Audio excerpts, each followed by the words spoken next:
All right, welcome to the show, Sports and Hip Hop with DJ Mad Max, Can we WSU start? Radio, St. John's University, as we're now live with Jourdin Pauline. I just want to congratulate you on all your success thus far. 4 million Thank you. streams in the United States. That's crazy. Thank you. How does it feel, 4 million streams? It feels great. It feels amazing. I'm ready to get more streams. What do you think would Yeah. be the biggest accomplishment in your career besides all the stream that you receive? Would it be a Grammy Award? What would it be? For who the hell is calling me? I'm sorry, someone's calling me. I would say a few Grammys. Yeah, a few Grammys. Just to have them. Mm-hmm. And you're working towards that right now. I want to get into the beginning because originally starting out that you trained yourself pretty much by going to school. You wanted to be a singer and songwriter and actually an actress, which is insane because your songs ended up on a few hit shows, CSI Miami, Keeping Up with the Kardashians. It's been all over the place. Where did the passion of acting start in between your singing career? Just wanting to explore more, just wanting to like get more out of my box. I wanted to do something else. Like, what else could I do? I just wanted to tap in to different elements in entertainment. I started like writing for Disney and Nickelodeon around 10. And then I was around all the little actor kids. And I'm like, oh, they look like they was having so much fun. So I've always been inspired by that too. But yeah, it's always like, I just feel like while I'm here on this earth, I just gotta tap into everything creatively. Speaking of young actors, you've had the chance to work with Leon Thomas, who's also a big and up and coming writer who doesn't get enough credit, in my opinion. What's it been like working, collaborating with him? Leon is so talented.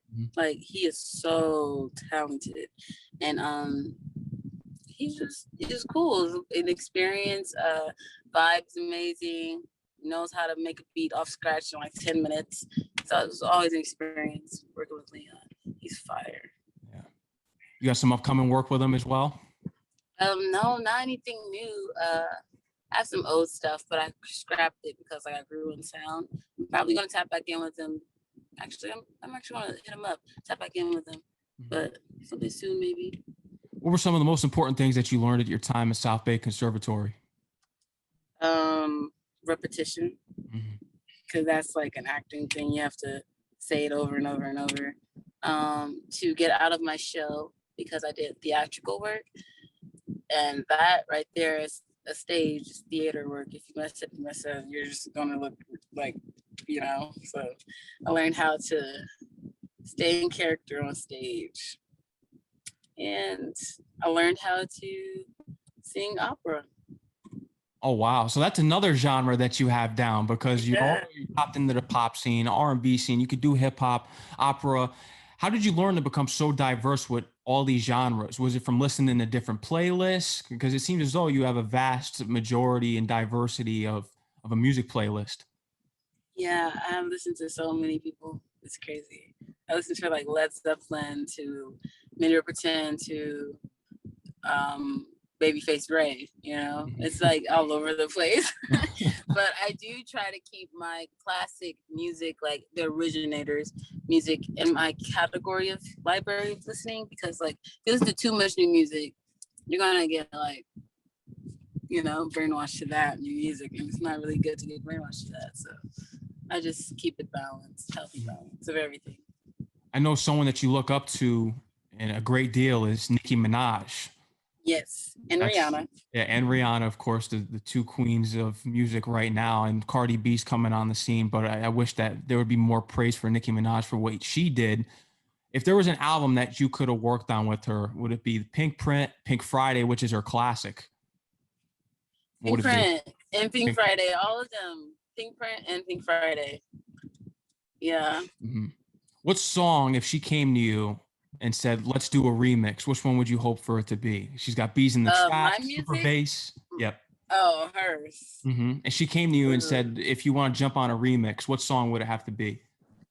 It gotta be one of mine, because I got a smash for Nicki right now. I have a complete smash for Nicki. But I would say Right Through Me. You see right? That one. Super bass, amazing. Moment for Life and is good. A Moment for Life. That's been my anthem lately. I've been listening. I just heard that like maybe an hour ago, 30 minutes ago. Like I listen to that every day now. And Drake did his thing on that as well. We miss the old Drake. We do.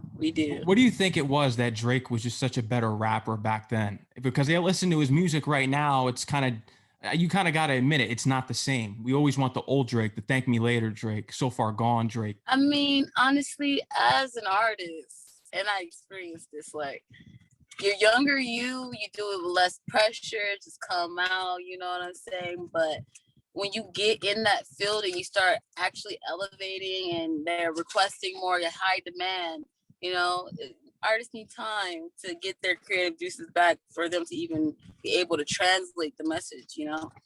And like, people be like, oh, maybe that was just this time. I feel like we all have our little waves of creativity as artists. Like sometimes it'll be the absolute most fire wave. When you get it, you got to keep going with that. And then you slow down and you be in your, all right, it's a cool little wave. And then you got it's different waves, you know what I'm saying? And Drake right now, he don't even got to prove much no more. Like he already did it. He already put that out. Somebody had to do it.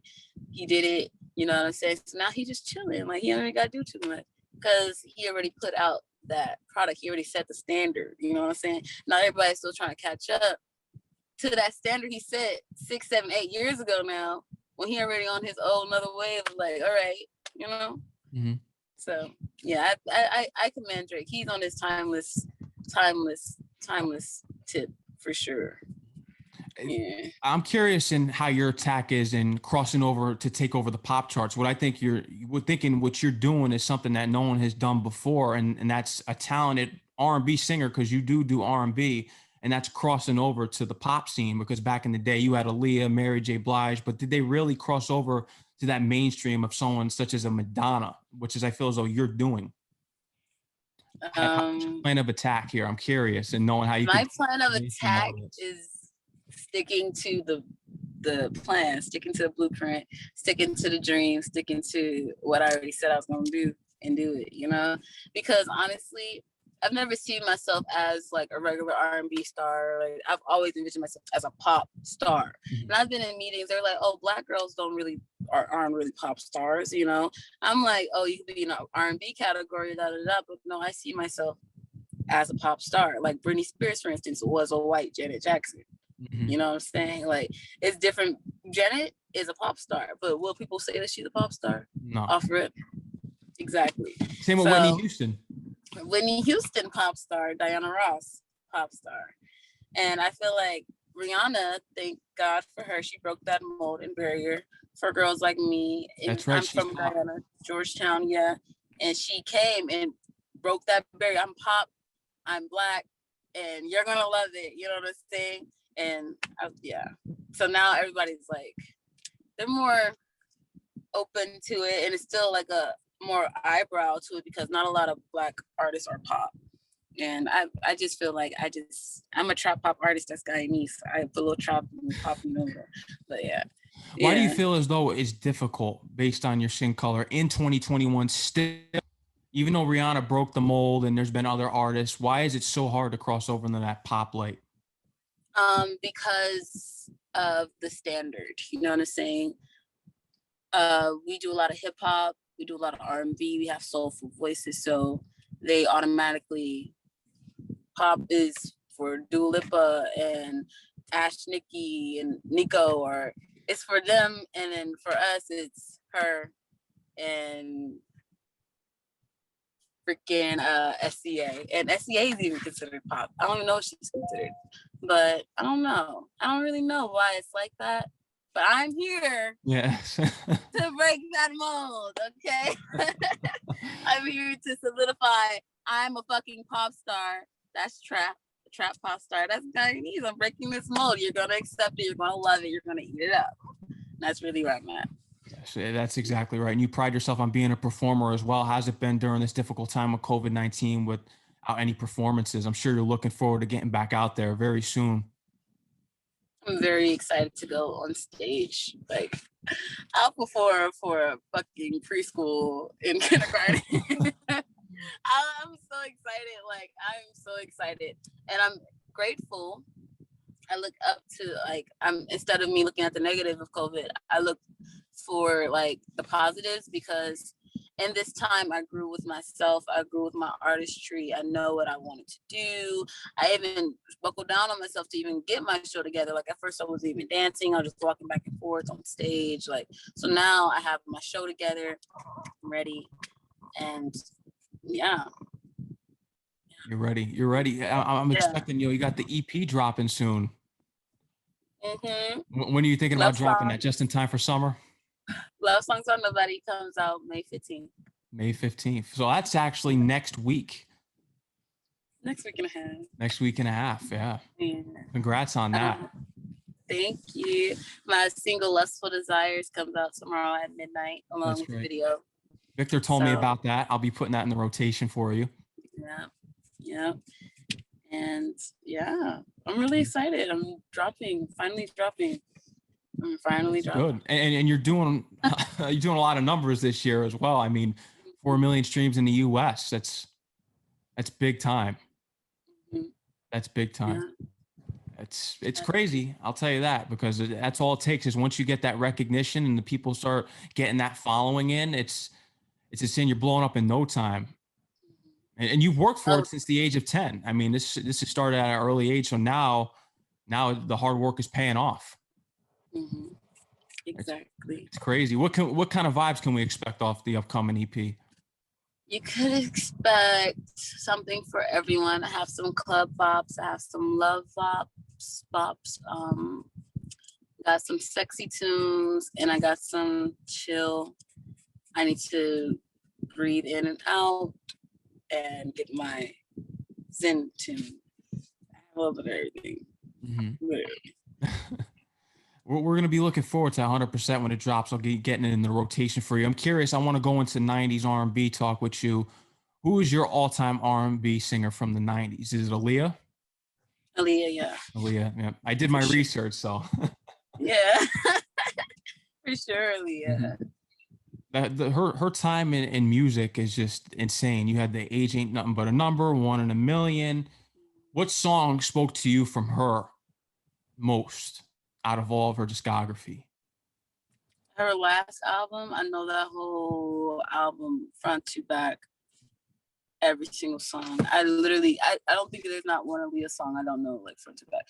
I love Come Over. I redid Rock the Boat. Oh my gosh, no. Okay, I have to talk to you about this. I got Rock the Boat, right? I got it cleared. I did a remix to it. And the guy, Eric Seats, that produced it and worked on it with Aaliyah, he loves the song. But now I have so much music, I kind of forgot about the song. So people been like, Aaliyah fans have been like tweeting me or like DMing me like, when are you gonna drop it?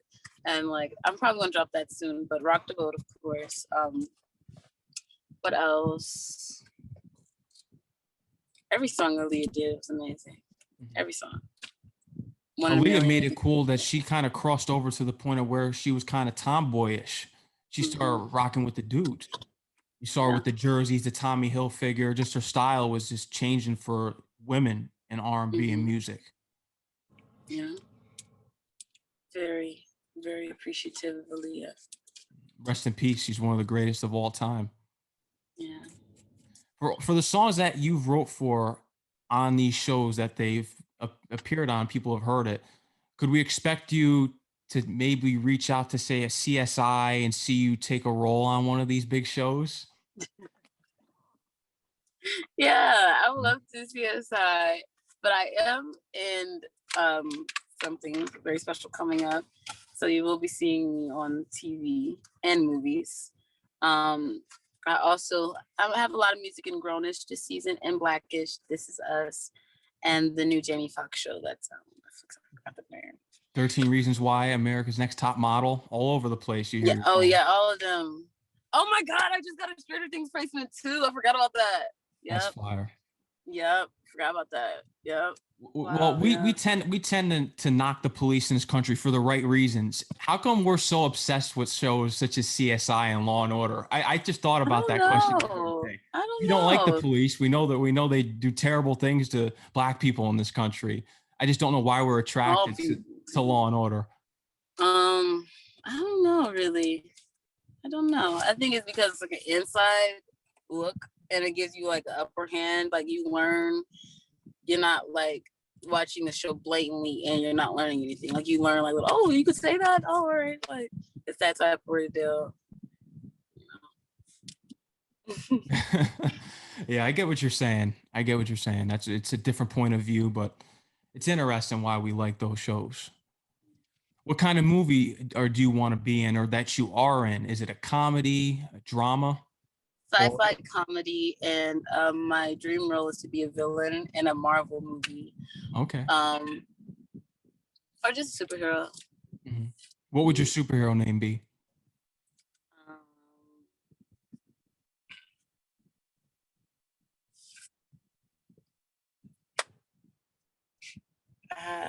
I don't know.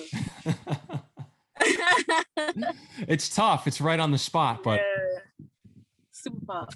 Super Pop. That's different.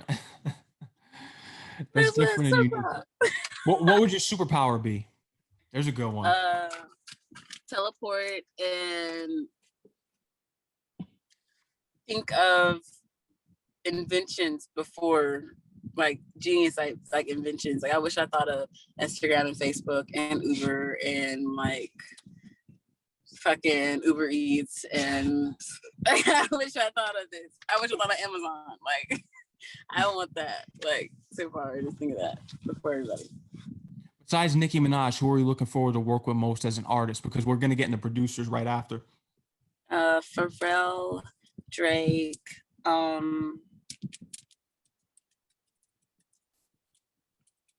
Rihanna. Mm-hmm.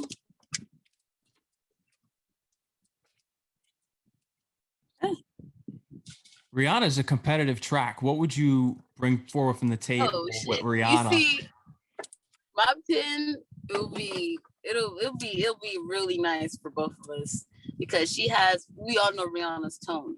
My tone is different, you know, like we could even be on some like,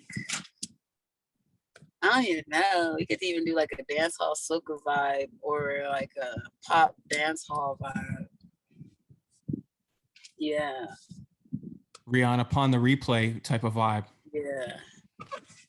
It would be interesting to hear you on a track with her and just to see what she would bring forth because this is competition here. You have an up and coming pop star. You know, she's going to have to try even harder because usually the star outshines you.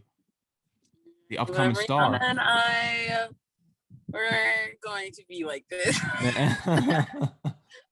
She don't know. Our only competition is us being our best selves, you know. So I love Rihanna. Producers, you're working with Hit Boy, I saw. I worked with Hit Boy how is it like being in the studio with him? Because this guy is just producing Grammy albums now with Nas's King Disease, the Big Sean album.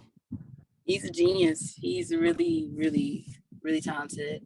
It was cool. He actually, when I was about 17, I went in and wrote, fucking with it. So, yeah, fuck with Hit Boy.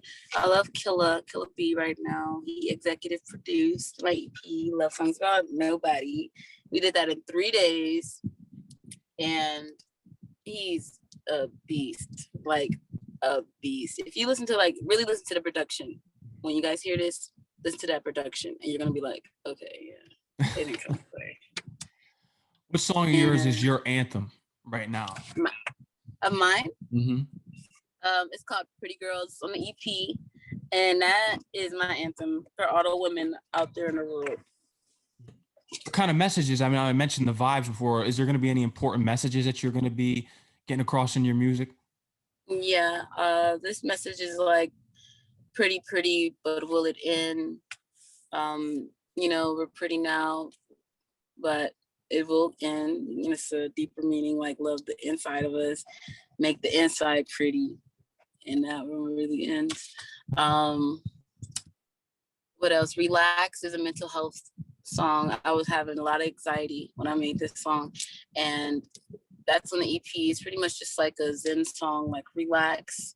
You know, half the time the wonder makes me sad, half the time it makes me glad, but you know, we choose what our life is, so just relax. It's gonna be okay. What else? Of course, how to run these niggas. I got a little anthem on that. I got something for everybody. I really do. Like it's I have meaning. Like I'm not just aimlessly just speaking. I do have a couple songs that's a little aimlessly, of course, but like, you know, it's meaning. Is there any songs that you have coming out maybe on the EP or later that you actually play the piano on? Because you can play the piano. Yeah, a little bit. Yeah. No, not yet. Album though. Album Jourdin, different Jourdin. Because I could see you doing something that Alicia Keys did, which she would go to the piano and just sing right off of her piano chords right there. Yeah, I'm gonna get like sharp, because I don't want to embarrass myself, but I really do be playing, and they be like, "Wow, okay." So that is gonna be in the works soon. I'll be able to do that. You've accomplished playing the piano. What are some other instruments that you're intrigued in getting to know and maybe incorporate in your music? I played the cello for like 6 years. Random fact, but my sister was teasing me a lot, so I decided to not do it anymore. Don't let nobody not tease you into not doing anything, because do what you want to do. But I did play the cello. I still do. I could pick it up and I'll do it one too. Drums, and I'm working on beats. Working on how to make beats through Pro Tools. How's that been so far? I heard Pro Tools is kind of difficult. It's really difficult, but I heard that's the like hardest, like, what's it called? The hardest step to making beats. So I just rather tackle that first and then doing like Fruity Loops and then just making some beats like super quick. I did work on Fruity Loops before in like Logic, but the quality in Pro Tools is different. So that's what I'm doing now. Would you consider doing that as a career on the side? Because I know there's a lot of producers out there, well, even songwriters such as yourself, that produce for other artists. Look at Babyface. I mean, he did stuff with Boys to Men, everyone in the game, and he had his own hit records. Yeah, I plan to do it for everybody. It's an open business. I turned down nothing but my collar. You understand me? Oh, yes. We got to get into a quick sports segment here. Who's your basketball team? Lakers. The Lakers. How'd it feel to win that championship last year? It felt great, but I was kind of sad Kobe wasn't here. Yeah. I think they won in a mysterious way because he passed away last year. I think Kobe was there in spirit, and that's why they won. And yeah. I mean, you also have LeBron James and AD on the team. Of course, they're going to go far. But yeah. I need the Lakers to rally back this year. Anymore, but yeah. Yeah, I need the Lakers to rally back this year to take down the Nets. Let's hope they do. Yeah. Get the purple and gold. Jourdin Pauline, is there anything else that you love to tell my audience here tonight? Make sure to go stream Jourdin Pauline. Go tell all your friends, tell your moms, your dads, your guardians, your grandmas, your grandpas, your sisters, brothers, cousins, friends, best friends, your side chicks, the ones you crush, your followers, to go stream me. Go stream Jourdin Pauline. I'm on every streaming platform. My Instagram is Jourdin Pauline, JOURTIN PAULINE. And yeah. Yeah, that's right. And I want to thank your manager for reaching out, and shout out to not only Vic, but your mom. He told me that your mom is your manager, which is interesting. Yeah, we can end the show with a quick question. Why is your mother your manager? Because I think that's a great decision, because only a mom would have your best interest. Well, she came here from Guyana and had me in Guyana till I was 6 to pursue her dream of managing. And she worked at Artist Direct for a little minute. And then, I don't know, she just was in the field. And I decided, when I decided to really become an artist, she was the best bet. Mom, she's so smart and so amazing. Like, she knows everything. Like, yeah, it's nothing to play with. So no, it's working out. Jourdin Pauline, all the success in the world. Anytime you want to come on the show, you're always welcome. Make sure to go follow her on Instagram at Jourdin Pauline. Look forward to the upcoming EP and all the music that you have for the fans. That's it, Jourdin Pauline. If there's any more last words, that's pretty much it, I think. That's it. Have a good one. You too. Take care. Enjoy the rest of your night. We're looking forward to the music. Thank you. Yep.